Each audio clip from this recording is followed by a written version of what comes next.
నిన్న 5 రాష్ట్రాలకు సంబంధించిన ఎలక్షన్ల ఫలితాలు విడుదలయ్యాయి. సో, తమిళనాడులో టీవీకే పార్టీ, 3 రాష్ట్రాల్లో బీజేపీ వచ్చింది. నెక్స్ట్ కేరళలో వచ్చేసి కాంగ్రెస్ వచ్చింది.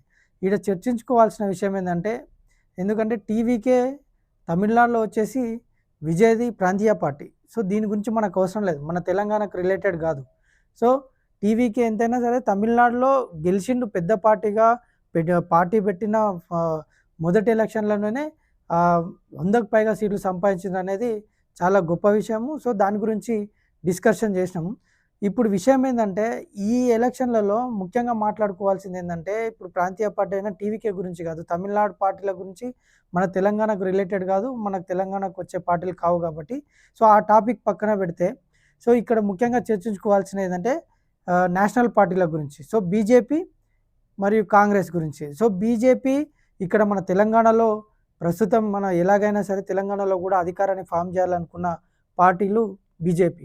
మరియు ఇక్కడ ముఖ్యంగా చూస్తే కూడా కాంగ్రెస్ ఇప్పుడు ప్రెజెంట్ మన తెలంగాణలో కాంగ్రెస్ గవర్నమెంట్ నడుస్తూ ఉంది.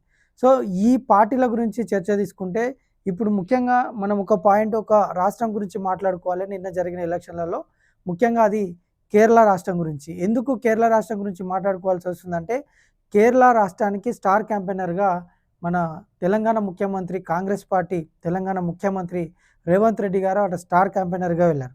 సో, అక్కడ నిన్న జరిగిన ఫలితాలలో కేరళలో కాంగ్రెస్ ప్రభుత్వం వచ్చింది. సో, కాంగ్రెస్ ప్రభుత్వం రావడంతో ఇక్కడ ఆహ్, మొత్తం కూడా చర్చ రేవంత్ రెడ్డి గారి పైన నడుస్తూ ఉంది. ఎందుకంటే అక్కడ హైప్ చేసుకుంటా ఉన్నారు. సో, అక్కడ రేవంత్ రెడ్డి గారు స్టార్ క్యాంపెయినర్‌గా వెళ్ళినందుకే అక్కడ కాంగ్రెస్ పికప్ అయిందని చెప్పి ఇక్కడ కాంగ్రెస్ సంబంధించిన అందరు లీడర్లు కూడా ఇక్కడ పబ్లిసిటీ చేస్తూ ఉన్నారు. సో, దీనికి సంబంధించిన ఒక్కసారి వార్తను చూసే ప్రయత్నం చేద్దాం. కేరళలో పనిచేసిన తెలంగాణ మోడల్ యూడీఎఫ్ గెలుపులో ఫలించిన రేవంత్ వ్యూహం, కలిసి వచ్చిన సీఎం మంత్రుల ప్రచారం, ఇది స్ఫూర్తిదాయక విజయం, CM Revanth Reddy tweet. So, Kerala assembly ఎన్నికల్లో యూడీఎఫ్ ఘన విజయం వెనుక తెలంగాణ మోడల్ సీఎం రేవంత్ రెడ్డి ప్రచార వ్యూహాలు ప్రభావం చూపాయని రాజకీయ విశ్లేషకులు అంచనా వేస్తూ ఉన్నారు.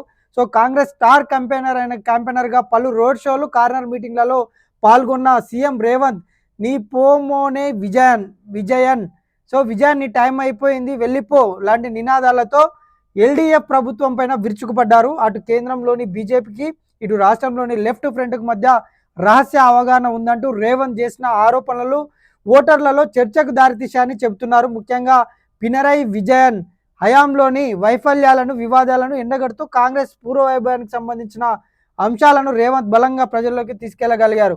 ఈ సందర్భంగా ఇద్దరు విజయన్, రేవంత్ రెడ్డి మధ్య కష్టాలు నడిచాయి. ఈ లేఖలు 2 రాష్ట్రాలకు చర్చకు దారితీశాయి. దీంతో పాటు తెలంగాణలో అమలవుతున్న సంక్షేమ పథకాలను కేరళ మేనిఫెస్టోలో చేర్చడంలో రేవంత్ రెడ్డి కీలక పాత్ర పోషించారు. స్వయంగా సీఎం రేవంత్ రెడ్డి యూడీఎఫ్ ఎన్నికల మేనిఫెస్టోను రిలీజ్ చేశారు. సో, 6 గ్యారెంటీలు, ముఖ్యంగా మహిళలకు ఉచిత బస్సు ప్రయాణం, రుణమాఫీ, గ్యాస్ సిలిండర్ సబ్సిడీ వంటి తెలంగాణ మోడల్ పథకాలపైన అక్కడ మహిళా ఓటర్లతో సానుకూలత వ్యక్తమైందని, నిరుద్యోగ యువత ఉద్యోగ కల్పన పైన రేవంత్ ఇచ్చిన భరోసా కూడా కలిసి వచ్చిందని భావిస్తున్నారు. రేవంత్ రెడ్డితో పాటు డిప్యూటీ సీఎం బట్టి విక్రమార్క, ఇతర మంత్రులు కూడా ప్రచారంలో అడుగడుగున తెలంగాణ సంక్షేమ పథకాలు అమలవుతున్న తీరును ప్రస్తావించడంతో కాంగ్రెస్ కూటమి అధికారంలో రావడానికి దోహదపడ్డాయి రాజకీయ విశ్లేషకులు అభిప్రాయపడుతున్నారు. సో, ఇక్కడ స్టార్ క్యాంపెయినర్గా వెళ్ళిన తర్వాత ఇక్కడ మంత్రుల బృందం మరియు రేవంత్ రెడ్డి గారు అక్కడికి వెళ్ళి తెలంగాణలో అమలవుతున్న 6 గ్యారెంటీలు సో ఇక్కడ కూడా అమలు చేయాలని చెప్పి ఆ మేనిఫెస్టోలో చేర్చడం కూడా జరిగింది. సో, దానివల్లనే అక్కడ కాంగ్రెస్ గెలవడంలో రేవంత్ రెడ్డి గారు కీలక పాత్ర పోషించారు. స్టార్ క్యాంపెయినర్గా అని రేవంత్ రెడ్డి గారి తరఫు మొత్తం లీడర్లు కూడా చెప్పుకుంటా ఉన్నారు. సో, అదేవిధంగా దీనికి కౌంటర్గా, సో బీజేపీ నుంచి కౌంటర్గా బండి సంజయ్ గారు మాట్లాడడం జరిగింది. సో, బండి సంజయ్ ఉండి సో స్టార్ క్యాంపెయినర్గా 5 రాష్ట్రాల్లో ప్రచారం చేసిండు కదా, మిగతా రాష్ట్రాల్లో ఏమైంది, రేవంత్ రెడ్డి ఎందుకు గెలిపించలేకపోయిందని చెప్పి ఒకసారి ఆ వార్తను కూడా చూద్దాం. గేమ్ చేంజర్ కాదు తెలంగాణ లూటర్, రేవంత్ వల్లే గెలిస్తే మరి రాహుల్ గాంధీ పబ్బు సుత్తానా అంటూ కామెంట్.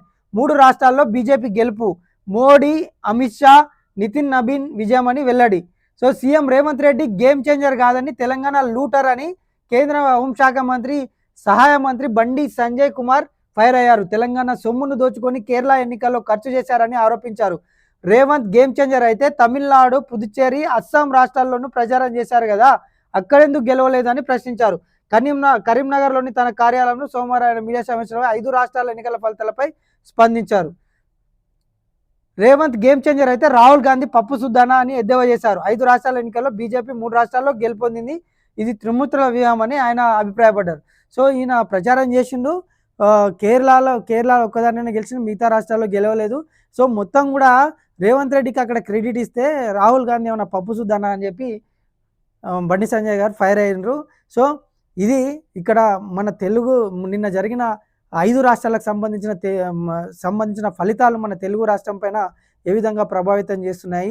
సో అక్కడ ముఖ్యంగా కూడా చూసుకుంటే ఈ నేషనల్ పార్టీలు సో నెక్స్ట్ వచ్చే ఎలక్షన్లలో బీజేపీ కానీ కాంగ్రెస్ కానీ గట్టిగా పోటీ చేసే అవకాశం ఉంటుంది. కాబట్టి ఈ నేషనల్ పార్టీలు మన రాష్ట్రం పైన ఏ విధంగా ప్రభావితం చేస్తాయి. అక్కడ తమిళనాడుకు సంబంధించి టీవీకే పార్టీ విజయ్ అక్కడ ప్రాంతీయ పార్టీగానే ఉంటాడు. మన తెలంగాణకు వచ్చే అవకాశం లేదు. కాబట్టి మనం ముఖ్యంగా చర్చించుకోవాల్సింది మన ప్రాంతీయ పార్టీల గురించి కాకుండా నేషనల్ పార్టీలైన బీజేపీ, కాంగ్రెస్. సో అక్కడ పికప్ అయితే వీళ్ళకు కొంచెం బలం చేకూరుతుంది. సో మిగతా రాష్ట్రాల్లో కాంగ్రెస్ చాలా డల్గానే ఉంది. కేరళలో అక్కడ గెలిచింది కాబట్టి ఆ క్రెడిట్ కూడా సీఎం రేవంత్ రెడ్డి స్టార్ క్యాంపెయినర్గా వెళ్ళేందుకే సాధ్యమైందని చెప్పి కాంగ్రెస్ వర్గాలు చెప్పుకుంటుంటే, సో మిగతా రాష్ట్రాల్లో కూడా ప్రచారం చేశాడు. మరి మిగతా రాష్ట్రాల్లో లేనిది ఈ రాష్ట్రంలో గెలిస్తే మిగతా రాష్ట్రాల ఇప్పుడు కేరళలో గెలిచితే రేవంత్ క్రెడిట్ ఇస్తారు, మళ్ళీ రాహుల్ గాంధీ క్రెడిట్ ఇయ్యరా, ఆయన ఏమన్నా పబ్బు సుద్దానా. సో కాంగ్రెస్ మొత్తం కూడా క్రెడిట్ రేవంత్ రెడ్డికి ఇవ్వడం కరెక్ట్ అని చెప్పి ఆయన మాట్లాడుతూ ఉన్నారు. సో ప్రతిపక్షాలు విమర్శలు చేస్తూ ఉన్నాయి. మీరు కూడా మీ కామెంట్ల రూపంలో తెలియజేయాలి. అసలు రేవంత్ రెడ్డి కేరళకు వెళ్ళి ఏదైనా ఎఫెక్ట్ చూపించాడా, ఇక్కడ కాంగ్రెస్ మేనియా పనిచేసిందా లేదా రేవంత్ రెడ్డి మేనియా పనిచేసిందా అని చెప్పి మీ కామెంట్ రూపంలో తెలియజేయండి. మరిన్ని వార్తల కోసం ఆర్కే మీడియాని సబ్స్క్రైబ్ చేసుకోవాల్సిందిగా కోరుతాను.